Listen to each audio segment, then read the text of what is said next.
Bueno, ante todo, daros las gracias al Ayuntamiento, como siempre, al Grupo 2 y, por supuesto, a todos vosotros, porque sin vosotros yo aquí no estaría, no haríamos nada, ¿no? También voy a pedir perdón porque estoy afónico, vengo de un viaje a Turquía y me he tragado todo el Bósforo, me lo he tragado en mi garganta. Espero que me dé tiempo a terminar la charla, bueno, espero que sí. Y bueno, pues a un sitio como este, yo creo que el tema del fantasma era el ideal, ¿no? Para venir, ¿no? Y bueno, pues como podéis ver ahí, mis fantasmas favoritos, ¿no? Haciendo un pequeño guiño a aquella serie magnífica de televisión, ¿no? De mis terrores favoritos, ¿no? De Ganchicho. Y bueno, pues vamos a hablar de fantasmas, ¿no? Y lo que sí digo, de primer momento, yo no voy a hablar ni de casos especiales, para eso ya tenemos mañana el grupo extra.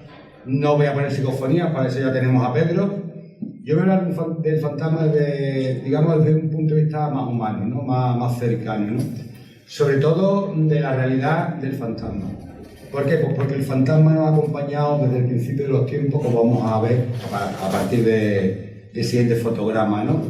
Y bueno, no me quiero enrollar mucho, que si no después no da tiempo al siguiente ponente. Y ya digo, vamos a hablar del fantasma histórico. Fijaros, desde la antigua Babilonia, ¿no? 4.000 años de antigüedad, en las tablillas cuneiformes ya podemos rastrear al fantasma, ya queda rastreado. Ya sabemos que las personas de esa época tenían esa creencia de que el fantasma convive con nosotros. Y bueno, pues ni más ni menos que el famoso poema de Gilgamesh, ya aparece la sombra translúcida de su amigo muerto, ¿no?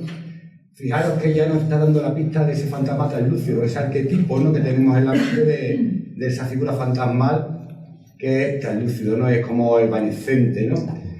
Hace poco también, a raíz de, no me dio tiempo a meterlo, hace muy poco en el British Museum, el doctor Finkel encontró, allí sabéis que hay una gran colección, ¿no? de tablillas y bueno, ahí tienen colección de todo, ¿no? ¿Se oye bien al fondo? Sí, ¿no? Bien, pues el doctor Finkel encuentra una tablilla que estaba sin documentar porque aparentemente no se veía nada, había una serie de escritos, pero quedaba una parte que no se veía nada, ¿no? Bien, pues el doctor Finkel resulta que aplicándole un filtro y con determinada luz se da cuenta de que aparece una figura que no es ni más ni menos que un fantasma también. Entonces ya tenemos la primera representación. Es muy curiosa, lo podéis ver en internet, meter Museo Británico, tablilla cuneiforme, fantasma y os sale, ¿no? Es muy curioso porque lo que se ve es una señora arrastrando a un señor barbudo que es el fantasma. Y lo que viene en la tablilla no viene completa, pero básicamente lo que se desprende de lo que se ha podido traducir por el doctor Finkel, este famoso, que ya digo, un erudito en el tema, es un exorcismo para los fantasmas caseros. O sea, cuando tenías un fantasma en tu casa, ¿cómo deshacerte de él? Y la figura, ya digo, es la señora arrastrando al fantasma para afuera, diciendo, ya está bien, no me des más la murga, ¿no? O sea, fijaros que parece que siempre ha convivido con nosotros. De los primeros textos, sabéis que las tablillas cuneiformes son los primeros textos aparentes que tenemos. Ya viene reflejado el fantasma. Continuamos históricamente, tenemos Grecia. En Grecia también tenemos historia de fantasmas. Tenemos una muy curiosa de un filósofo, Atenodoro. Atenodoro es un filósofo que se va a Atenas y bueno, pues el hombre quiere situarse allí, quiere comprarse una casa en Atenas, empieza a ver casas, bueno, pues igual que hoy en día las grandes capitales pues eran bastante caras las casas, ¿no? Y él encuentra de pronto lo que denominamos un casoplo muy barato. Y bueno, ¿y esta casa por qué es tan barata? Claro, le dice, porque tiene un fantasma. Claro, este hombre, pues, un filósofo que no ve estas cosas, no tiene miedo a ello, se compra la casa, ¿no? Y fijaros que lo que nos cuenta la historia es que el buen Atenodoro está por la noche, pues, bueno, haciendo las cosas de filósofo, ¿no? Filosofeando, como se suele decir, y ve que cruza una figura, haciendo ruido de cadena, que es otro de los arquetipos del fantasma, ¿no? Ese ruido de cadena, ¿no? Que arrastran, ¿no? Claro, él se queda mirándolo, ve que pasa de un sitio a otro. Bueno, ¿esto qué es? Esto será el fantasma, ¿no? Otra noche hace el mismo recorrido, esa figura espectral, ¿no? Total, que él ya ha decidido a resolver el asunto, llama a los esclavos. O sea, en esa época en el servicio doméstico había esclavos domésticos, ¿no? Por desgracia. Y le dicen que cabe donde el fantasma desaparecía. Y efectivamente lo que encuentran es un cuerpo encadenado. Le dan buena sepultura y ya el fantasma desaparece, ¿no? Fijaros, aquí tenemos otro de los arquetipos, ¿no? El mal enterrado, ¿no? Esa figura que aparece porque está mal enterrado. Luego veremos las causas por las que aparentemente aparecerían los fantasmas, ¿no? Pero fijaros, ¿no? Cómo desde el principio ya tenemos esa constancia o esa creencia de que el fantasma convive con nosotros, ¿no? Y os voy a dejar aquí un párrafo, ¿no? En el que yo bastante creo después de esto, que sería el fantasma se alimenta del recuerdo, ¿no? Yo digo que el fantasma vive en el recuerdo, y si no tiene un relato de contar, acaba cayendo en el olvido y muere. Y los típicos casos que vemos en YouTube, ¿no? De estos chicos que van a un sitio a rodar, ¿no? El fantasma está, no le ponen un nombre y tal. En el momento que esos chicos ya no van más allí, ese fantasma desaparece. Ese fantasma ya no tiene sentido. O por lo menos no lo vamos a sentir más. Sin embargo, todos estos fantasmas sí tienen una historia de contar. Y un fantasma, si no tiene una historia de contar, desaparece. Por eso digo, se alimenta del recuerdo. Vive de ese recuerdo. Necesita que lo recordemos y actuemos con él, ¿no? Voy a contar un par de casos, por ejemplo, ¿no? Esto en Sevilla, esto es un sitio que podéis visitar, está en la Plaza San Francisco, en pleno centro de Sevilla. Es una capilla de oración perpetua, o sea, que quiere decir que están 24 horas rezando en esa capilla, ¿no? Hoy en día es muy extraño, ¿no? Porque forma parte de un edificio, ¿no? Pero realmente es la capilla de un antiguo convento de San Francisco que había en ese lugar, ¿no? Pasa que hoy en día el urbanismo pues se la ha comido, ¿no? Y fijaros que aquí hay una historia súper curiosa. Voy a perdonar. Pero la garganta no perdona. Bien, pues aquí tenemos la historia del caballero Juan de Torres, ¿no? Ya digo, era un convento, los caballeros en esa época, estaríamos hablando de 1600, y los caballeros, pues cuando normalmente tienen una vida bastante licenciosa, una vida en fin, no una vida pecaminosa, como suele decir, ¿no? Y cuando llevaban una edad madura, solían recluirse en estos conventos para de alguna manera pecar sus culpas, ¿no? Y bueno, pues estar más cerca de lo sagrado y, en fin, buscarse un buen sitio en el cielo, ¿no? Como se solía decir. Bien, pues lo que cuenta la historia es que el caballero Juan de Torres estaba en la capilla y rezando por la noche y ve aparecer una figura fantasmal en el altar. Es muy pequeñita la capilla, ¿vale? Ya digo que podéis visitarla si vais a Sevilla.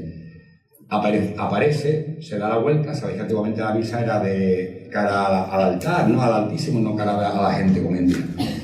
Y esa figura desaparece. Caballero Juan de Torres, que era un hombre que no tenía miedo, pues parece no asustarse por aquello y decide hablar con el hermano mayor, con el prior. Le cuenta lo ocurrido, ¿no? Dice, hermano, he visto esto.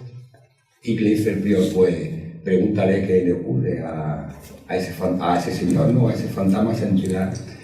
Efectivamente, el caballero acude por la noche y cuenta la crónica, que aparece otra vez la figura, se da la vuelta y él se aproxima a él y le dice, hermano, ¿puedo ayudarte en algo?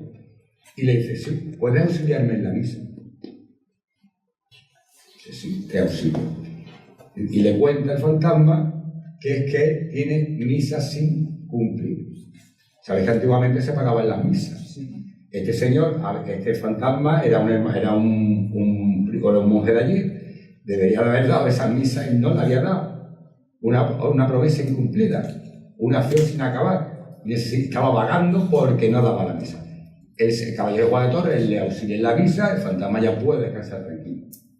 Fijaros que lleva también su mensaje. Porque ahora hablaremos del mensaje de los fantasmas. Los fantasmas siempre van a dar un mensaje, una moraleja. Siempre. Estamos hablando de fantasmas históricos, fantasmas que están aquí en el recuerdo, ¿no? Pero lo mismo, no aquello de yo he visto un fantasma. Eso también lo haremos después, ¿no? Un poco, ¿no? Fijaros que tenemos otra vez el arquetipo, ¿no?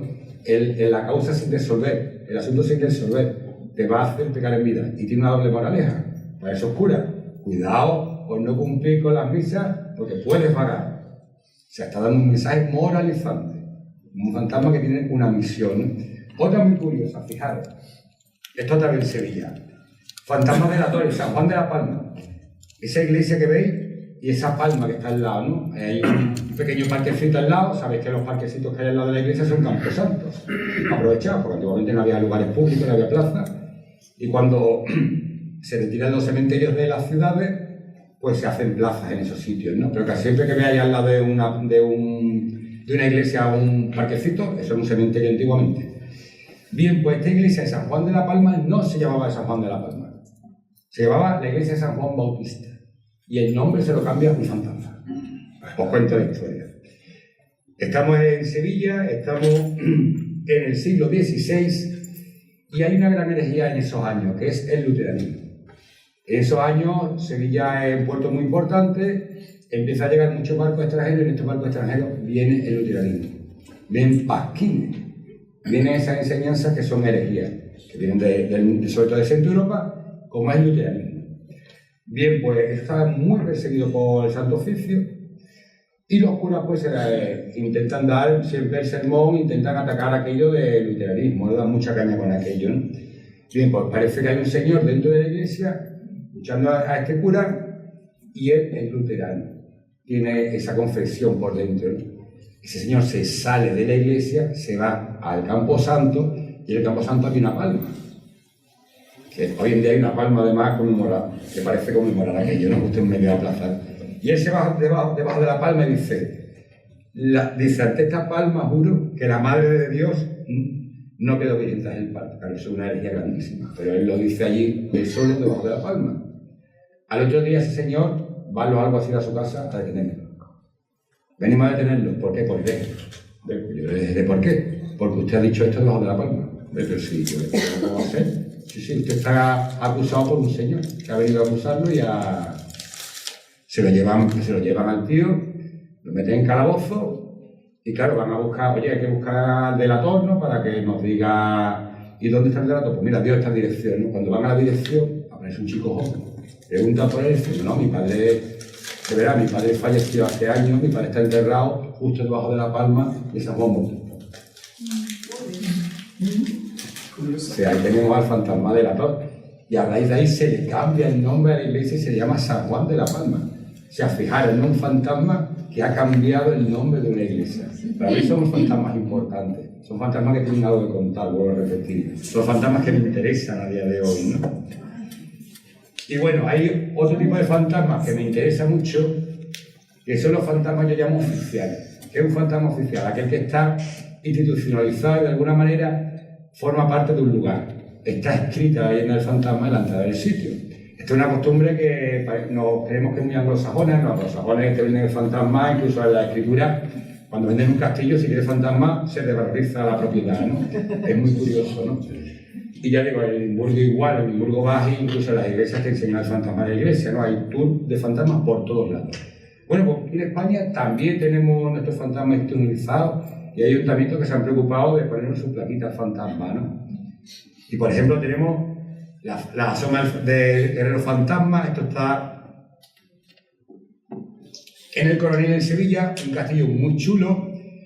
Y fijaros la leyenda de la Junta de Andalucía, Unión Europea, leyenda de la asoma del Guerrero.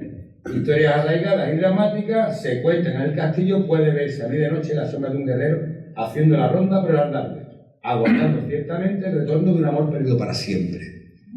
Fijaros, lo han dejado escrito con el cartel de la Junta de Andalucía. Me parece maravilloso. O sea, el fantasma revaloriza el lugar, le da un plus a la visita. Aparte ya de un elemento cultural. Me parece súper interesante. Ya digo, hay la típica historia de, y se va a repetir mucho, sobre todo en Andalucía, en la Reconquista, en la cual también nos va a dar un mensaje moralizante. Esta es la típica historia del musulmán enamorado de la cristiana, ¿no? Se va a ver repetir, ¿no? La cristiana enamorada del musulmán, el musulmán de la cristiana, ¿no? Es un amor prohibido, dando lugar a un fantasma, porque siempre acaba en tragedia, acaba uno de los dos muertos, y el muerto pues, suele vagar buscando a su amor perdido, ¿no? Entonces tenemos una historia de amor con un trasfondo y que nos da una lección moralizante de nuevo. Es un amor que no debes de hacer. Cuidado, porque puedes vagar en pena. Entonces tenemos fantasma moralizante. Muy parecida en la Algaba, esa torre magnífica que es de los Guzmanes. Los Guzmanes están acompañados de muchos fantasmas, daría por una charla entera. De hecho, escribí un artículo sobre los fantasmas de los Guzmanes porque parece que todos los sitios donde estuvo la familia de los Guzmanes, el famoso Guzmán el Bueno, aquel del cuchillo en Tarifa, tiene fantasma, ¿no? Aquí igual, fijaros cómo en la puerta de la torre La robusta torre de los Guzmanes, el Algaba ha sido testigo vigilante de la historia, bla, bla, bla. Y luego dice que son buenos conservadores grandes misterios sin resolver. Historia de pasadizo secreto y fantasmas que fascinan al visitante. Atreva a descubrirlo. Fijaros, otra vez, cómo le da un plus a la visita. Cómo te da un plus para que visites el lugar, ¿no? Ayuntamientos que apuestan por el fantasma como un elemento más cultural y etnográfico, ¿no? Y esta es la historia, lo mismo. Esta historia es de un joven cristiano enamorado de una musulmana que forma parte del servicio de los Guzmanes. El señor, para estar cerca de ella, entra a trabajar cuando se está construyendo esta torre. Y bueno, pues mueren las obras de la torre, ¿no? Y lo que cuenta de la leyenda es que por las noches vaga buscando a su amor perdido, que sería la bella Manguz, que era la musulmana. Y bueno, por lo que supuestamente se escucha Manguz buscándola por el torreón, ¿no? Vamos a otro fantasma, este de aquí de Granada, este lo tenéis cerquita, en Armilla. Este lo conocí a raíz de mis amigos de A2, de José y María, que lo han estudiado bastante. Y fijaros cómo esto es en la Casa García de Viedma, que es el Museo Etnográfico de Armilla. Y fijaros cómo otra vez nos tiene una plaquita en el patio en la cual nos cuenta la historia del fantasma soplador. Si queréis saber más del fantasma soplador, una historia súper curiosa. Eso estoy seguro de que José y María estarían encantados de contarlo. Y vamos a otro más de Granada. Fijaros, en Capileira, la Torre de la Encantada. En Capileira hay varias damas blancas, hay varias damas encantadas, ¿no? En esos barrancos, ¿no? Y de nuevo tenemos, fijaros, la leyenda de la mora cautiva en la Torre de Porqueira. Bueno, pues igual, ¿no? La típica historia de la chica musulmana enamorada del cristiano, el padre cuando se entera forma la de Dios y la encierra en la torre, ¿no? Incluso además esta historia es muy chula porque tiene incluso un rito de amorío. Si pasas por allí tienes una historia, ya digo, esta historia también es muy larga, muy larga. Ahora nos vamos a Málaga. Y también tenemos la iglesia de San Jacinto, también tenemos su cartelito explicándonos la triste historia de María Escaño, María López Escaño. Esta iglesia de Macharavella es un lugar fascinante. Macharavella ya tiene varios fantasmas también. Pero en este caso voy a poner este, que es el que está escrito, como ya estoy contando. Y fijaros, pongo esa cerradura porque ahora veréis la historia. Es la típica historia de esta chica en el año 1920. Ella está en el momento de casarse, está en el altar vestida de blanco. Y bueno, pues esto está constatado, esto es real, ¿no? La chica le tiene una hemorragia interna enorme y la chica muere. Realmente no muere en la iglesia, se ha estudiado bastante por investigadores de Málaga, muere 3 días después en su casa. Pero sí es cierto que en el altar, en ese momento del casamiento, ella cae al suelo entre borbotones de sangre, en fin, una imagen dantesca. Aquí una lápida también dentro de la iglesia. Aquí nos pasa un caso muy curioso, ¿no? Porque tuvimos acceso a esa iglesia, normalmente está cerrada, hay que pedir permiso para entrar. Y bueno, pues íbamos un grupo que estuvimos investigando la parte de abajo que nos interesaba mucho, la cripta, y también la iglesia. Y bueno, pues ya digo, en esa iglesia ha ido muchísimos grupos haciendo rutas y tal, ¿no? Y ninguno encontró lo que nosotros encontramos. Encontró mi hija Bárbara y en un altar de pronto apareció una foto de una chica vestida de novia. Cuando le dimos la vuelta, ponía María. O sea, vimos al fantasma, parece que estábamos viendo el fantasma cara a cara, ¿no? Y es muy curioso porque lo hemos comentado con varias personas que hacen allí rutas y nunca vieron esa foto. Entonces parecía un aporte, ¿no? Un aporte es cuando una materialización de algo, ¿no? Parece que nos mostró su rostro, ¿no? Aquella chica. Por supuesto dejamos la foto en el lugar, no donde estaba, ¿no? Pero es súper curioso. Y lo que cuentan, aquí está muy pequeñito, ¿no? Y tal, ¿no? Tiene mucha historia de esa iglesia, pero lo que cuentan es que a través de los ojos de la cerradura, si te asomas por la noche, puedes ver pasar a esa chica esperando casarse, ¿no? Y bueno, pues es una atracción más del lugar, ¿no?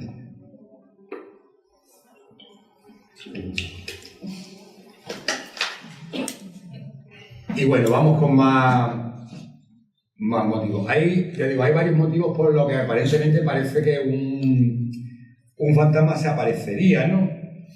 Y ya hemos hablado de los mal enterrados, Hemos hablado de las causas perdidas y los amores imposibles. Las historias de fantasmas suelen estar siempre acompañadas de amores imposibles, ¿no? Si nos vamos, por ejemplo, a Extremadura, tenemos la Fuente de la Chiquita, en el pueblo de Herbás, pueblo maravilloso, una gran judería. Ahí fue uno de los últimos sitios donde los judíos se refugiaron ante la expulsión, ¿no? Camino de Portugal, porque no se había ido con un barco. Bien, pues lógicamente pues, también tiene su historia de fantasma esa judería, ¿no? Y en este caso sería la historia de la judía Marucha, que era la hija del rabino de la judería, el rabino Ismael. Y volvemos a lo mismo. De nuevo, la joven Marucha pues se encapricha del joven cristiano que era muy guapetón él, ¿no? El rabino Ismael no podía permitir aquello. Ellos se veían en esa fuente, la Fuente de la Chiquita, que me conmemora ese éxito donde se veían ellos escondidos, ¿no? Y bueno, pues lo que nos cuenta la tradición es que estos chicos se ven allá escondidos, el rabino pues contrata unos matones para que le pidan una paliza al chico, ¿no? El problema es que al final, ¿qué ocurre? Pues lo de siempre, el trágico final. Se equivocan, cogen a la chica que venía así un poco tapada y tal, ¿no? Con el consiguiente muerte de la pobre Marucha, ¿no? Y bueno, pues la pobre Marucha, pues lógicamente, pues vaga por esa fuente buscando a su amor perdido, ¿no? Volvemos a encontrar. ¿Y qué encontramos aquí? Un elemento antijudaizante, un elemento antisemita, un elemento que nos está diciendo en la época: no te enamores de un cristiano, no te enamores de una chica judía porque puedes acabar así, vagando por toda la eternidad. Otro de los temas por los que la tradición y el folclore nos cuenta que una persona puede vagar es la maldición.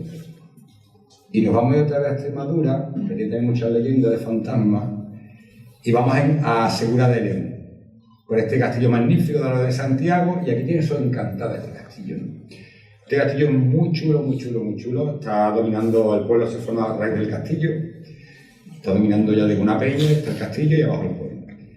Y este castillo, si lo visitamos, es muy curioso porque cuando entra tiene un camino de ronda. El camino de ronda es el camino de la muralla, y solamente tiene una entrada y una salida. O sea, es muy curioso, ¿no? Es solamente un recorrido larguísimo, ¿no? Porque además el castillo es como así cuadrado, enorme, ¿no?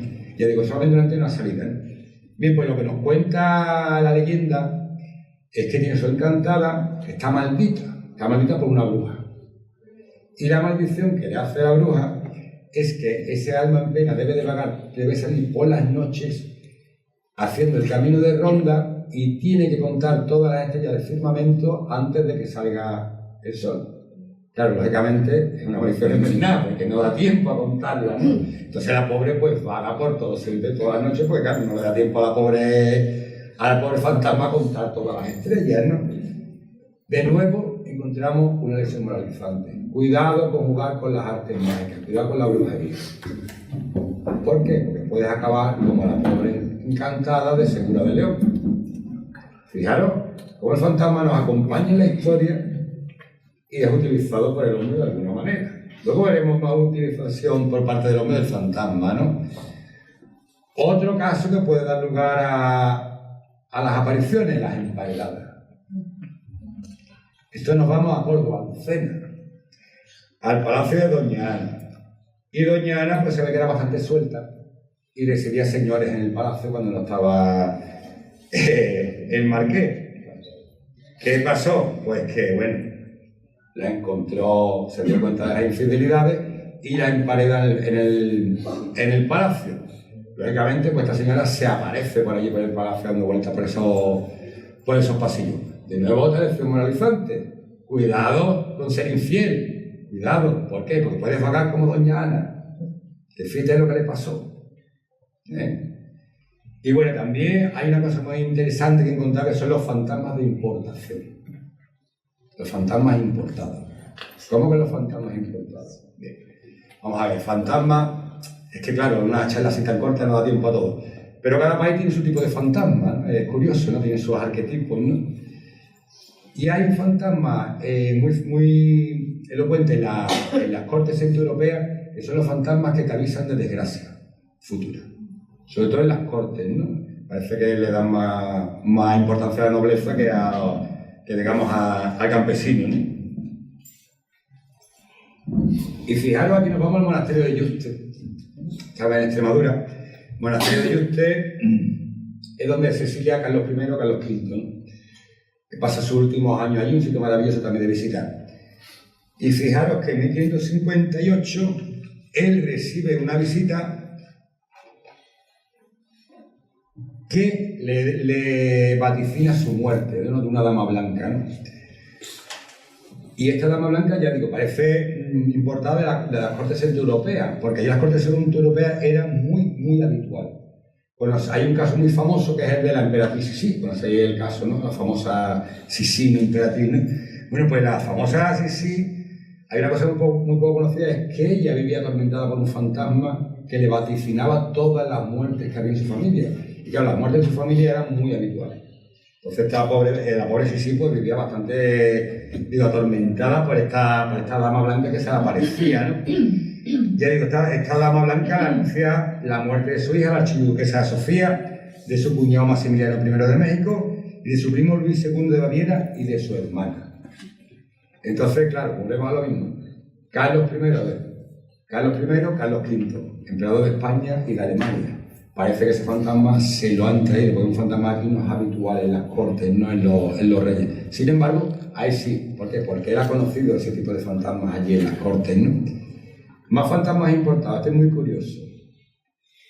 Esto nos vamos a San Lucas de Barrameda, el castillo de Santiago. Y aquí vamos a encontrar un fantasma muy peculiar de los países anglosajones, que son las Banshees. Las Banshees son fantasmas aulladores. Son como chicas, el típico fútbol, supongo esa imagen, ¿no? Este es un fantasma que asusta, ¿no? Hasta ahora los fantasmas, bueno, el que te vaticina la muerte asusta un poco, ¿no? Pero bueno, estos son fantasmas que van a asustar. Los fantasmas ingleses y sobre todo escoceses van a asustar. Son las Banshees. Las Banshees son chicas que aparecen así, es un tipo de dama blanca, una variante, que da unos gritos atroces y te asustan. Bien, este fantasma en España yo no lo localizo en ningún sitio, solamente en San Lucas de Barrameda. Allí hay un castillo, el castillo de Santiago, y allí se aparece doña Leonor de Mendoza. Y ya digo, ella recorre, a serie un cuarto milenio hicieron una especial de este fantasma. Pues ya te digo, salían las limpiadoras y tal, dando su testimonio, ¿no? de esa aparición, ¿no? Y este curioso fantasma, doña Leonor, lo que hace es vagar por el castillo pegando gritos y apagando las luces, ¿no? Ella va apagando luces, encendiendo luces y sobre todo chillando. O sea, es una Banshee. ¿Y qué hace una Banshee en San Lucas de Barrameda? Pues tiene su lógica, porque en San Lucas de Barrameda estaban los ingleses con las bodegas y los viñedos. Por lo tanto, se trajeron su fantasma particular. Ese tipo de fantasma aquí no se da. Es un fantasma muy típico del país anglosajón y curiosamente, ¿dónde lo encontramos? Donde hay anglosajones viviendo. El fantasma de alguna manera se trae, ¿no? Se exporta, ¿no? Vamos bien de tiempo. Vale.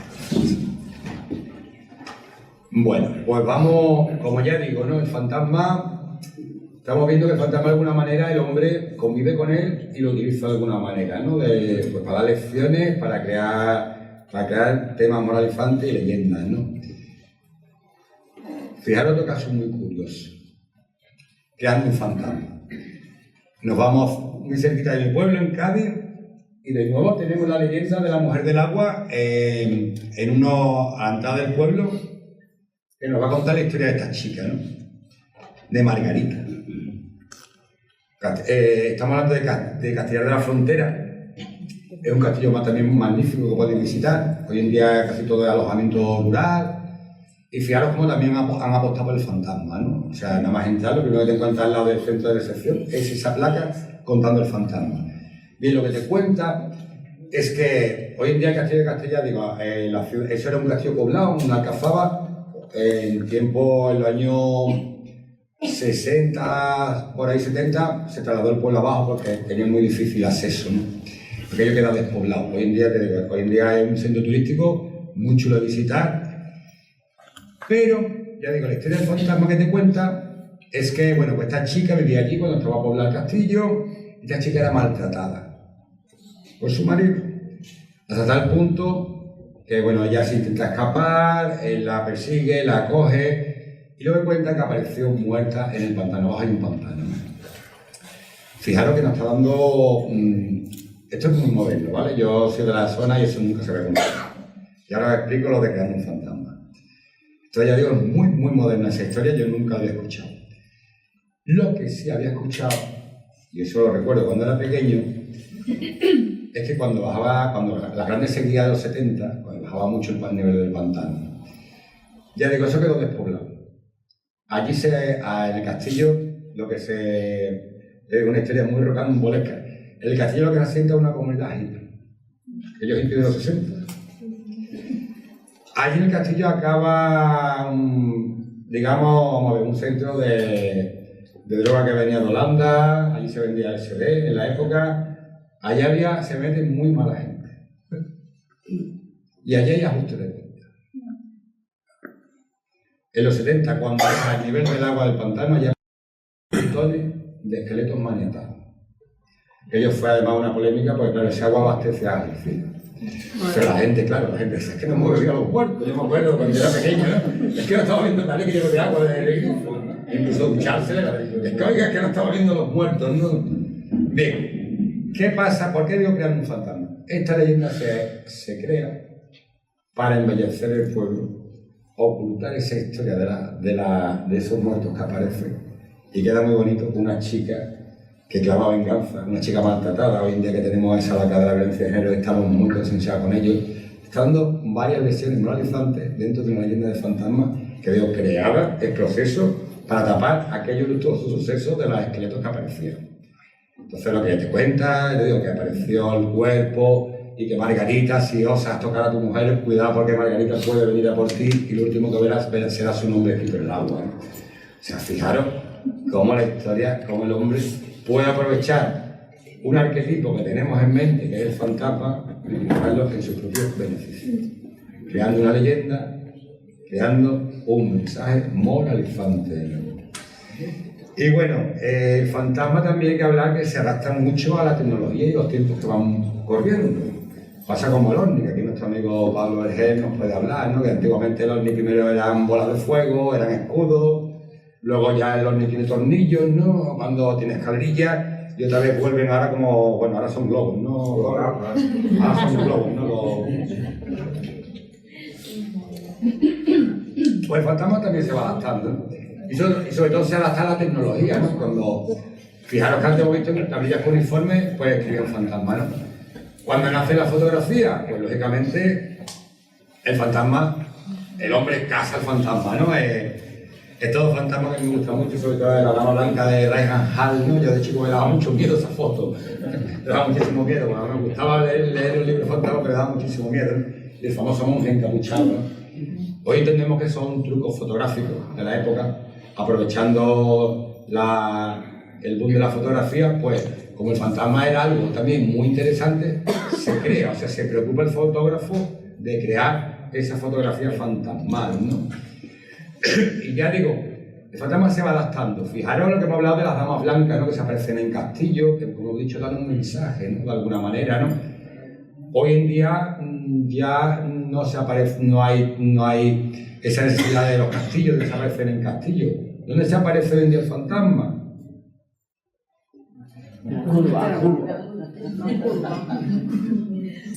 Es una dama blanca, ¿no? Que desaparece una chica, ¿no?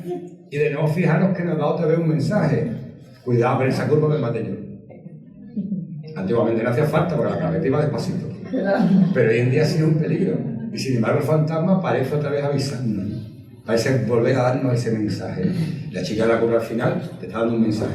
Y en curvas peligrosas, uy, cuidado que aquí se aparece la curva. Ve despacito, a ver si vemos a la chica de la curva. Oye, te está salvando de alguna manera.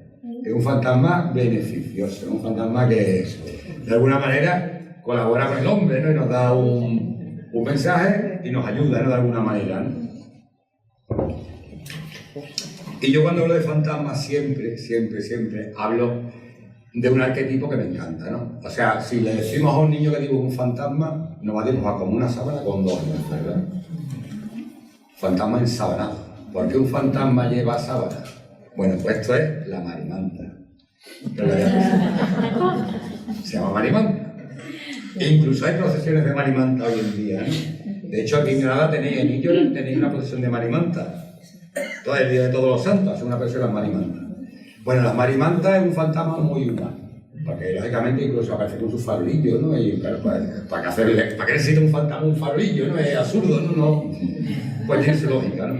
Ya digo, un fantasma muy humano. La Marimanta es un señor o una señora con una manta por lo alto que va a hacer algo que no quiere que se le vea la cara y se pone su manta. Y eso da lugar a la leyenda del fantasma ensabanado, ¿no?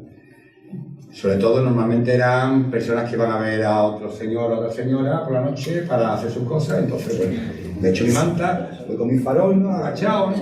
Claro, imaginaros en la España rural, sobre todo serán los pueblos, para la España rural sin luz eléctrica, que tú te levantas por la noche a beber agua o a hacer tus necesidades, te asomas a la ventana y te pasa una sábana. Tú has visto un fantasma. Pero claro, el fantasma tiene nombre y apellido, ¿no? Ya digo, he encontrado en Jaén, en Sevilla, en Granada, en Cuenca, en Málaga, en Extremadura, fantasmas con sábana y candil, ¿no? En Cáceres se le llama el aullón, el espanto, la pantalla. Y ahora hasta donde llega Grantequera, había una marimanta contratada en la zona del Lupanar. El prostíbulo del pueblo, estaba en el centro. Entonces, para que la gente no se acercara, pues tenía contratado, el tío del Lupanar tenía contratado una marimanta. Yo se ponía su sábana por la noche y su farol y se dedicaba a asustar a la gente para que no fueran por la zona. Claro, pues tú que eras cliente del burdel, pues tú llegabas, buenos días, don Antonio, cuando te pasaba las cosas, ¿no?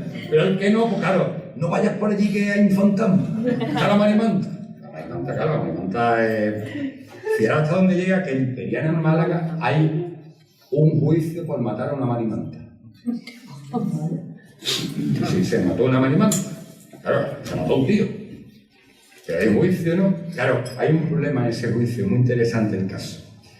Cuando llega al juicio, el tío queda suelto porque ha matado a un fantasma. Y claro, matar a un fantasma no es delito. Pero había matado a un señor, había matado a un chaval joven. El chaval joven era hijo del juez. Y estaba haciendo algo que no quería que se supiera. Entonces aquellos se tapan. Se sonera al señor que había matado a la marimanta, que se había encontrado con la marimanta y le había hecho frente y la había matado, ¿no? Directamente, ¿no? Entonces lo que se ha investigado sobre el tema es eso, ¿no? Que era un chico que estaba haciendo cosas que no debía. Imaginamos que era un tema de homosexualidad, lo que se desprende. Después en esa época, pues, para que no se supiera, no se diera pábula aquello, pues exonera al señor que había matado al hijo porque había matado a un fantasma. Y eso no es delito, no queda recogido en ninguna ley matar a un fantasma como delito. Pero fíjate hasta dónde llega. En Sevilla, por ejemplo, se utilizaba en la parte del río pues los contrabandistas. Es una zona de marimanta. La parte que hoy en día sería Torneo, Puente la Barqueta, pues en esa época era el río, era una zona bastante apartada y donde se hacían los extraperlos, o sea, los desembarcos y se utilizaban las mantas para que no se reconociera, iban con los bultos debajo de las mantas y eran contrabandistas. Y una zona de marimanta. Cuidado que no vayas por allí, que hay fantasmas. Por la noche, claro. No vayas por allí, no. Los propios contrabandistas, como te veían al bulo, para que la gente no fuera, pudieran hacer su contrabando sin que los molestaran, ¿no? En fin, bueno, voy a hablar un poco ahora también ya de letra, ¿no? ¿Cómo entendemos al fantasma, ¿no? Desde mi punto de vista, ¿no? El fantasma se nos presenta como una experiencia personal o colectiva. Normalmente el fantasma es muy personal, el fantasma lo ve una persona, ¿no? Y normalmente acompañado de un mensaje, como hemos podido ver en estos casos, ¿no? Que he expuesto, ¿no? Y no sería sino un arquetipo simbólico que perpetúa una advertencia durante generaciones, hasta que el mensaje deja de tener sentido para los sociedades. Es el momento que el fantasma ya deja de aparecer, no deja de aparecernos o dejamos de hacerle cuenta al fantasma. Lo que he dicho antes, un fantasma, si no le hacemos cuenta, no existe. ¿Por qué? Porque no hablamos de él. No hay fantasma. El fantasma no va a presentarse en la tele ni se nos va a presentar a pasar el pueblo. El fantasma tiene su sitio. ¿Qué es su mensaje que dar? Si no, no aparece el fantasma. No hay caso, ¿no? ¿Viste? El fantasma se ha presentado en la antena de hablar, no.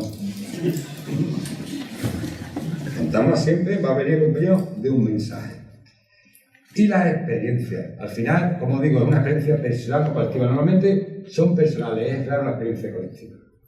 Salvo... Bueno, volvemos a lo mismo, ¿no? El grupo que va a una ruta de misterio, va a una ruta de esta extrema y todos van a escuchar fantasmas, ¿no? Pero realmente las experiencias fuertes La experiencia que tiene a contar son experiencias personales, como hemos visto al caballero Juan de Torres, como hemos visto al delatado de La Palma, ¿no? Tipos de experiencias, ¿no? Desde mi punto de vista, ¿no? Circunstancial. La experiencia es única, corre solo una vez. Eso es lo normal. Aquello que te cuenta, pues, familiares. Casi todos cuando hablamos de fantasmas, que si tenemos un familiar o una experiencia personal en la que hemos tenido una experiencia que queremos haber visto un fantasma.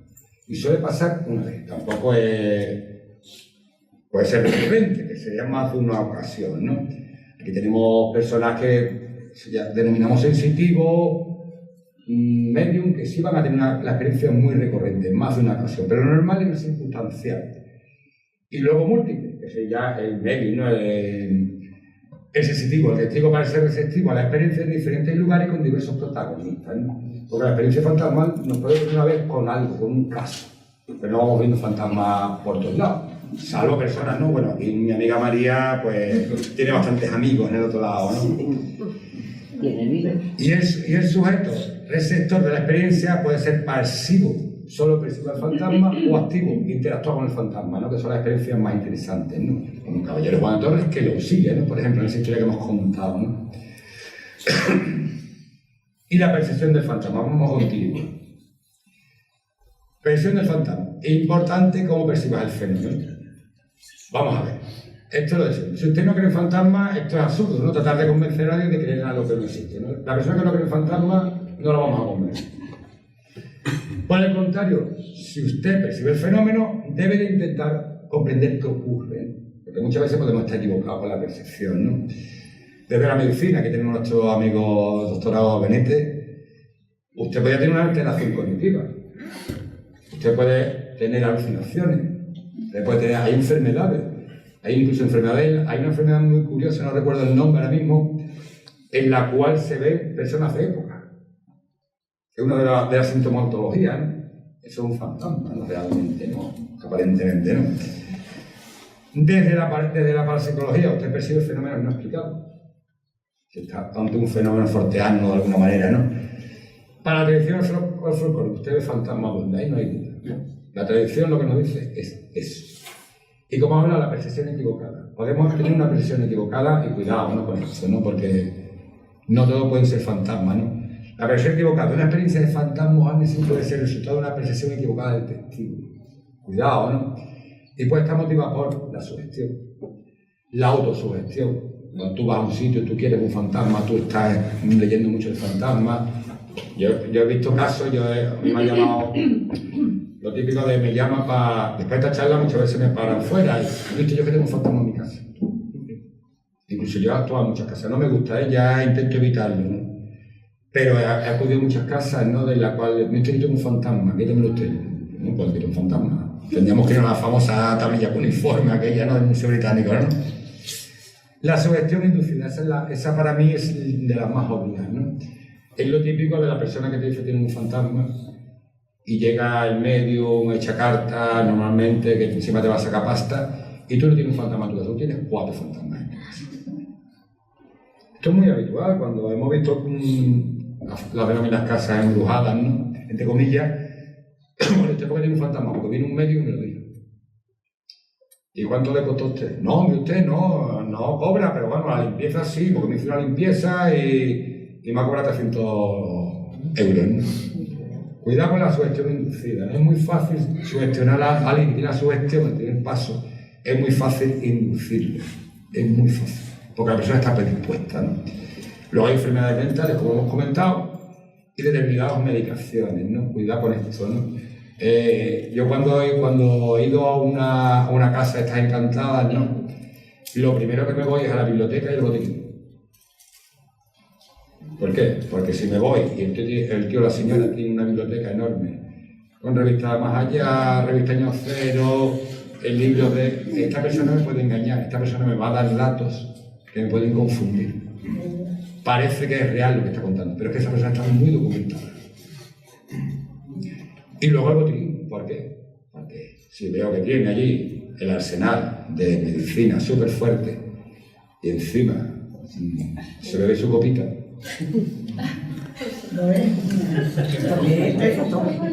Bebe todo. Claro, bebe todo. Y una versión equivocada, al final. Es una versión equivocada. Se da mucho, ¿eh? Se da mucho cuando hay personas que te llaman a tu casa, mira, queremos fotografías. Se da muchísimo. Estos dos elementos.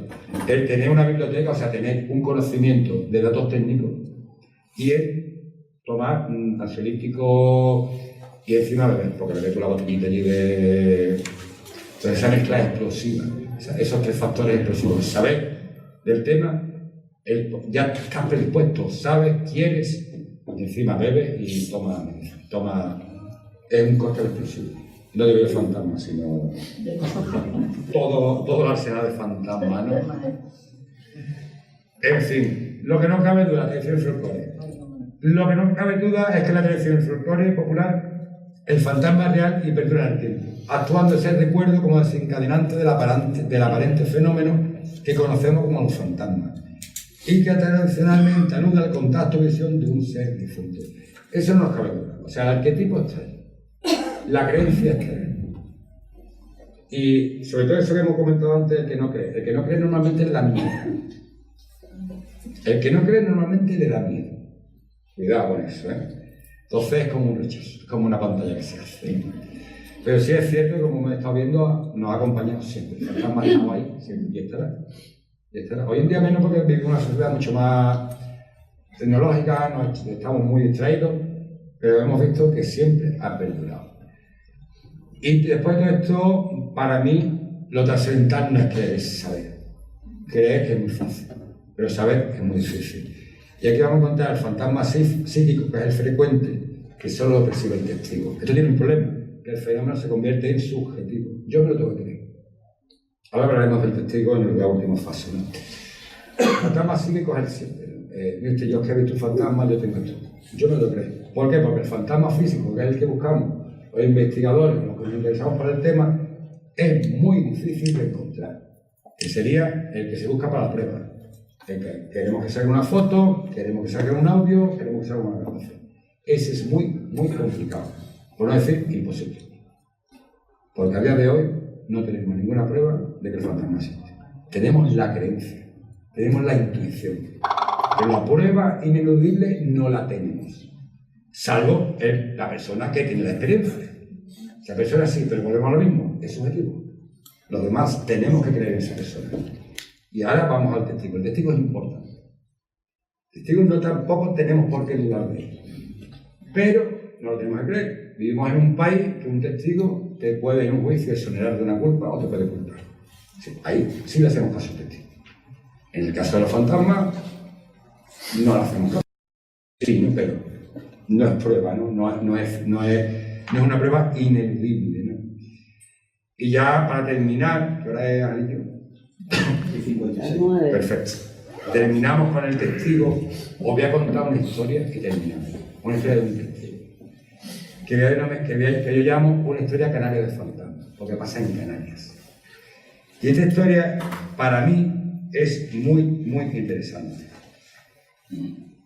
Tenemos que irnos a mediados de los años 40 a la ciudad de Candelaria, que está en Tenerife, y es una niña de 8 años. Hoy en día la señora esta tiene 80 y tantos años. A día de hoy me cuenta la historia, yo esta historia la he escuchado muchas veces. Hace muchos años recogí el testimonio, muchísimos años, y durante el tiempo lo vuelve a contar, y hoy en día tiene 80 y tantos años, te lo cuenta igual que el primer día. Una experiencia personal, como os comentaba antes. Solo por una vez, esta chica, esta señora hoy en día, no ha vuelto a tener ninguna experiencia de fantasma. O sea, no es una persona que esté sugestionada con el tema fantasma, solo le ocurrió eso. Una experiencia personal y única, como hemos contado antes en los tipos de experiencias. Bien, de los años 40, Candelaria. Una chica, 5 hermanos, hija de padre militar, que está allí en la isla, que destinaba allí el padre, en la calle Arenas. Una calle céntrica, que es esa calle de... Es una foto antigua, pero una calle céntrica de la ciudad de Candelaria. Bien, pues ellos van con la familia, este señor, que es militar, una casa vecinal, le alquilan una casa. Esta casa era de 2 hermanas que habían muerto simultáneamente una tras de otra. Típico caso, que muere una, muere la otra. Bien, le alquilan un bajo Le alquilan todo el recinto, menos una habitación donde estaban guardadas los enseres de las dos hermanas. Los enseres antiguamente sabéis que no es como hoy en día, que tenemos tantas cosas. Entonces era el típico baúl y el típico arca donde se guardaban la ropita y las 4 cosas. Le dice, mira, esta habitación hasta que no vengan los familiares, porque ha sido la muerte reciente, no la podemos alquilar, está cerrada con llave.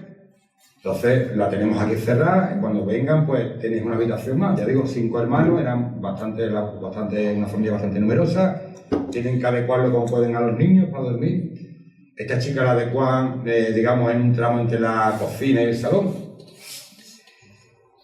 Y esta niña era muy curiosa. Y esta niña le da por mirar por el ojo de la cerradura, como el ojo ese que hemos visto antes de la iglesia de San Antonio. La chica se asoma, te digo, una niña de 8 años, se asoma. ¿Y qué ve esa niña? A 2 semanas de pasar. Ratonear, ella hizo ratonear. Fue el cuarto. Hay un baúl, ya no salió. Y eso, en un momento dado se vuelven, mira, esa niña se asusta mucho, se va corriendo. Se acuesta por la noche.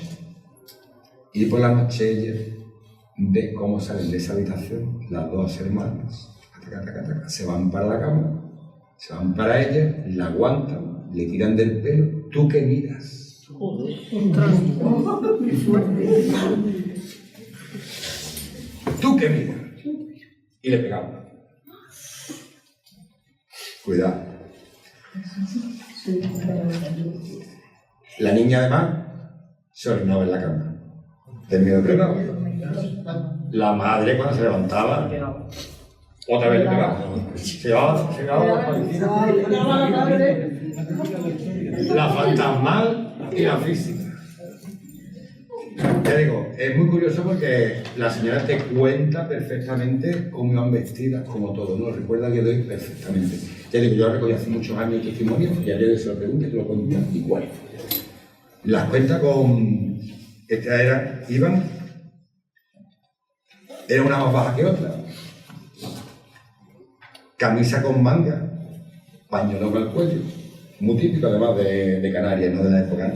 Falda negra y delantal negro, con ramitos blancos. Fíjate los detalles que dan. La otra al revés, el pelo enmarañado, rizado, y la otra con un moño flojo caído, ¿no? Bien, y después por la noche salía y le hacían todo eso. La niña lloraba por la mañana, es que claro, contaba aquello. La madre, pues, ya digo, lo que le pegaba, pues, tú lo que estás es porque tenías en la cama y otra vez le daba, ¿no? Pues, sabes que entonces no había lavadora, había que lavar mano, en fin, era bastante tedioso, ¿no? Doña era la dueña de la casa que vivía arriba. Y ella se da cuenta de esto. Y dice, ¿qué es lo que le pasa a la niña? La niña que está tonta, que la niña que dice que ve fantasma, lo que se orina en la cama por las noches y se cuenta esto. Y doña Adela le empieza a preguntar a la niña que cómo eran las hermanas que veían. Entonces doña Adela coge rápidamente y llama a los familiares de ellos para que se apresuraran a recoger las cosas del cuarto. Porque doña Adela sabía, por la descripción, que coincidía con las 2 hermanas. Cuando sacan los trastos, vienen a por los trastos, aparece una foto de las 2 hermanas. Y coincidía perfectamente con la descripción que daba la niña. Sabéis que entonces la ropa era un traje, pasa que no había gente humilde, ¿no? No había como hoy en día que nos ponemos cada día una ropa, ¿no? Era la descripción de la ropa que decía la niña, la que aparecía en aquellas fotitos redondas, las típicas antiguas, ¿no? Se llevaron los muebles, desaparece el fenómeno. Como si aquellos recuerdos, vuelvo al mismo recuerdo, activaran el fenómeno, al no estar, se olvidan para siempre. Y yo de este testimonio no tengo ninguna duda. ¿Sabes por qué? Porque esa niña es mi madre.